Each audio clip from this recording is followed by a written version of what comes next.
With over 1.2 million of these miter saws out there, the Dewalt 779 and 780 are undoubtedly one of the most popular miter saws for professionals and hobbyists alike. So it's gotta be like really good, right?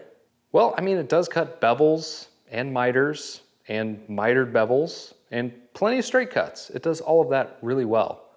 It's just what you and your shop and the general area around your shop looks like after the fact that's the issue. Let's fix that.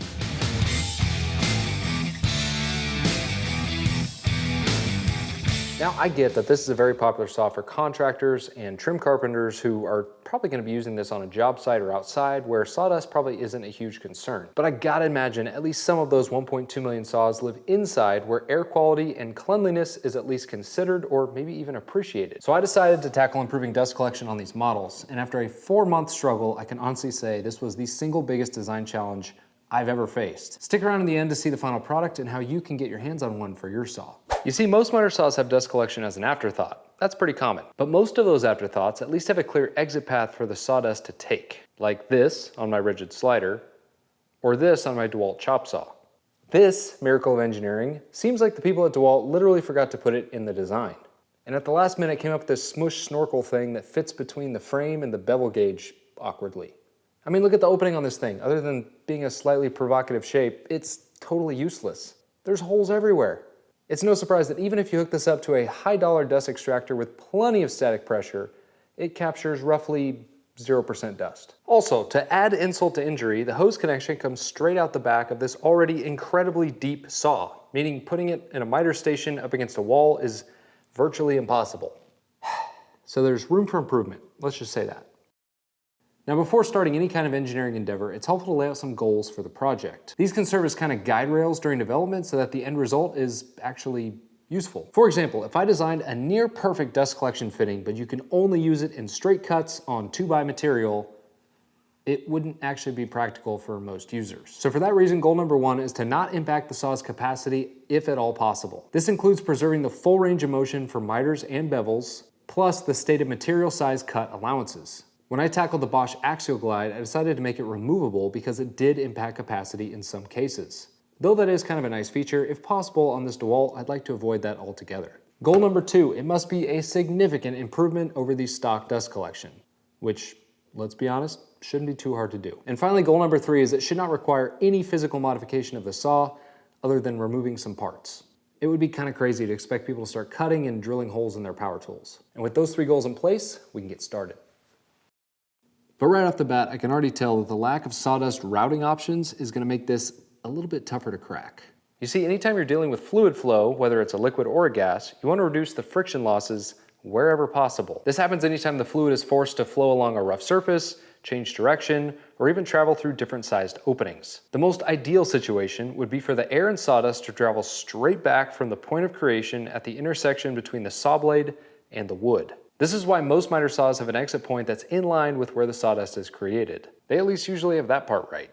But with this saw design, I gotta be honest, they whiff pretty hard.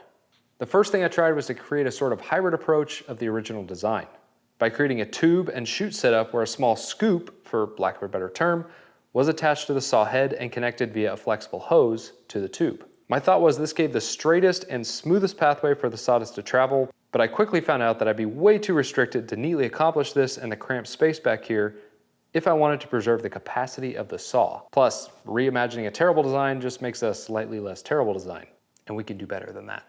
So I scrapped that and took a long, hard look at the saw. Where else could I route the suction to capture the sawdust? Where, oh where would it go? As I sat there, I started getting pretty hungry. They say your brain works better with nutritious food, which is why Factor is a sponsor of today's video. Factor helps you meet your nutrition goals by delivering fresh, never frozen, dietitian-approved meals right to your doorstep. And I've been a longtime user of Factor well before YouTube, so telling you about them is only natural. Here's how it works. You pick how many meals you want per week, and then either select a dietary type like keto, vegan, calorie smart, or protein plus, or just mix and match as you like. Each week you can choose from over 30 different chef-prepared options, which means you're not gonna get tired of eating the same thing. I've been using Factor for years now, and I'm still finding new ones that I've never even tried yet. Plus there's all kinds of add-ons like breakfast, smoothies, snacks, desserts, and juices. Then your meals show up packed in an insulated box ready for the fridge. And when you're ready to eat, simply pop them in the microwave for 2 minutes and you're done. Beats the heck out of takeout because they're both faster and cheaper, letting you get back to those summertime activities. And don't worry, I know summer's busy for everyone. You can easily skip weeks if you're gonna be out of town or just have other plans. Personally, I'm a big fan of the flexibility and taste of Factor meals and how they help me stick to my nutrition goals. If you wanna learn more, head to factor75.com or use the link down in the video description and use ShopNation50 to get 50% off your first Factor box. That's factor75.com or click the link and use code ShopNation50 to get 50% off your first Factor box. Okay, back to the saw. Well, my first thought was around the side somehow. That could work. But as soon as you try to use the bevel feature of the saw and lay the head over in one direction, that side exit would quickly get in the way.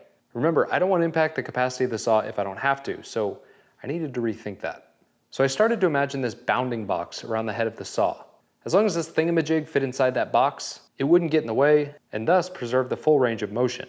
That's when I noticed this gap between the blade guard arm and the saw head body. It wasn't a huge space and it was kind of a weird shape, but since I'm gonna 3D print these things, weird shapes don't really matter. So I took some measurements, did some quick math, and found out that I could actually preserve the cross-sectional area of a dust extractor hose, which measures anywhere from 1 3/8 to 1.5 inches in diameter, by making the opening a kind of weird rounded triangle shape. I could then route a passage through here down to the back of the dust chute, kind of in this area. It's not pretty or ideal, but I think I can make it work. So I modeled up the saw shape itself, including obstacles, mounting points, and where the blade is located in relation to those things. Then I could kind of piece together the design in 3D. Now I'd love to say this was quick work. It wasn't. It took many test prints, revisions, even complete startovers before I was able to get close. And this was the first version, the result of probably 2 months of work while I was, of course, doing other things.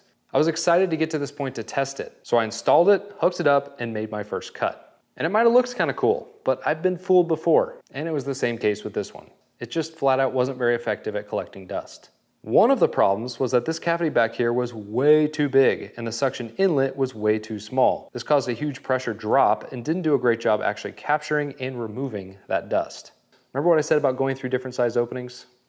I should have listened to myself. So after a design revision, I closed up the space, which definitely seemed to help. There was noticeably more suction at the opening, but after a quick test, the dust collection was definitely better, but still not great.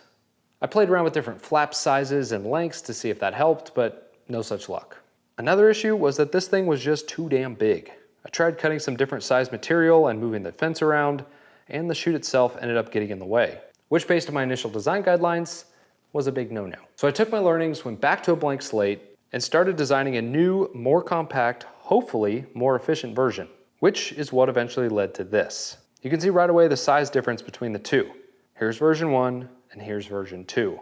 This design also pushed the chute opening farther back, which allowed me to make it a bit smaller since it's now cleared the blade guard. Version 1 of this new design still wasn't perfect, but it was much better and didn't impact the capacity of the saw. And after many more tweaks, tests, and prints, I arrived at this one, version 7.3. With this design, I was able to get the dust collection efficiency way up, all without impacting the capacity of the saw. Here's a look at the stock dust collection hooked up to a high efficiency 3M dust extractor. I made 10 standard 90-degree cuts in a 2x4. Now, if you already have the saw, you shouldn't really be shocked by what the results look like. You can see that by the end of the test, the saw is a complete disaster, as well as the surrounding workbench. Sawdust everywhere. If we watch the cuts in slow motion, you can see the spray of sawdust coming from the blade fanning out well beyond the reach of that small little skinny dust collection chute opening. There's just no chance this would work. Now let's clean up the saw and the workbench, swap out the dust collection for the new and improved version 7.3, and then conduct the same test. Now I'm making the same 10 cuts in a 2x4 using the same 3M dust extractor, doing my best to cut at the same speed and technique. Now, this thing isn't perfect by any means. There's still some residual sawdust around the saw, but comparing to the stock dust collector, I think you would agree that it is a significant improvement. If we watch the cuts in slow motion, you could see just how much better this version is at redirecting and actually capturing the sawdust. There will still be some spray not captured off to the sides. And here's a side-by-side comparison showing both in action. I mean, I'm pretty happy with that, especially considering the design is not intrusive to the saw's function. What I've learned from doing this several times is that it's ultimately about compromise between perfect dust collection and actually still being able to use the saw to, cut stuff. I've also incorporated what I'm calling the captured blade slot in this design, which I believe should greatly reduce the likelihood of an offcut kicking back and damaging the chute. In previous designs, there was a small risk of this happening, and the loose offcut makes its way back and becomes pinched between the spinning blade and the plastic chute, leading to its destruction. Since there isn't really the same pinch point in this design, I haven't actually been able to replicate that failure mode yet. So that's pretty cool. I'm actually gonna see if I can incorporate a similar feature in a design update for my older designs.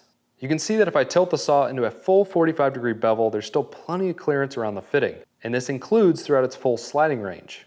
The same thing is true for miters. Even at the full 60-degree stop, I can operate the saw without issue. I can even do compound beveled miters and still have clearance through the full sliding motion. This saw has a stated vertical capacity of 6 3/4 for things like baseboards and molding standing straight up, 14 inches of sliding depth with a max 2-inch thickness while sliding, and can accommodate 7.5-inch crown molding at a 45-degree angle. And I'm happy to say that all of those capacities are exactly the same with the dust chute in place. Look, is this solution perfect? No. Is it gonna get rid of 100% of the dust?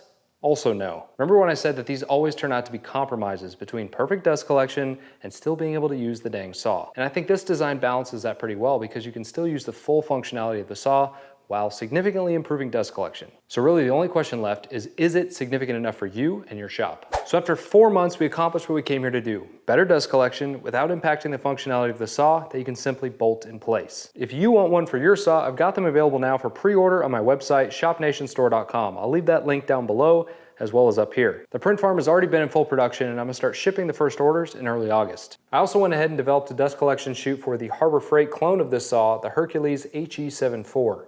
Which is also available for pre-order at this time. It's even offered in the Hercules blue to match your saw. I mean, come on. And I wish all I had to do was print it in a different color because these saws are nearly identical. But the most significant difference is the dust collection system, so I had to design that one from scratch too. Ugh. Also, I couldn't help but be impressed by the Hercules saw during development and testing of this thing. I think I may do a comparison video or something in the future. If you want to see something like that, leave those down in the comments. And finally, I'm just about done with the dust collection chute for the non-sliding Dewalt DWS715 and 716 as well. You can actually jump on a notification list on my website if you're interested in that one so that you know when it comes out. Guys, I ain't slowing down. I've got many more saws on my to-do list, but as always, if there's a saw that you'd like to see me do next, leave those down in the comments below. Here's to clean shops, healthy lungs, and of course, shop greatness.